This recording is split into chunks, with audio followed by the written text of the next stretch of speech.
Hello guys, നമുക്കൊരു capsicum മുട്ടത്തോരൻ ഉണ്ടാക്കിയാലോ. ആദ്യം തന്നെ ഉരുളി ഒന്ന് ചൂടാക്കിയിട്ട് കുറച്ച് വെളിച്ചെണ്ണ, കടുക്, കരിയാപ്പില, വറ്റൽമുളക്, കുറച്ച് കൊച്ചുള്ളി എന്നിവ ചേർത്ത് മൂപ്പിക്കുക. അതൊന്ന് മൂപ്പിച്ചിട്ട് വേണം നമ്മുടെ മഞ്ഞൾപ്പൊടി, മുളക് പൊടി ചേർക്കാൻ. എന്നിട്ട് തേങ്ങ ചേർക്കണം. തേങ്ങ ഒന്ന് മൂപ്പിക്കണം. കുറച്ച് നേരം ചെറിയ ഫ്ലെയിമിൽ വേണം മൂപ്പിക്കാൻ. എന്നിട്ട് വേണം നമ്മുടെ മെയിൻ ഇൻഗ്രീഡിയൻസ് ആയ ക്യാപ്സിക്കം ചേർക്കാൻ. അത് 30 സെക്കൻഡ് ലോ ഫ്ലെയിമിൽ വേണം വരറ്റാൻ.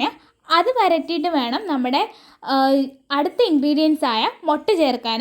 2 or 3 മുട്ട നമുക്ക് ചേർക്കാവുന്നതാണ്. ഞാൻ 3 മുട്ടയാണ് എടുത്തേക്കുന്നത്. ആ 3 മുട്ടയും 1 മിനിറ്റിൽ ലോ ഫ്ലെയിമിൽ ഒന്നിട്ട് ഇളക്കുക.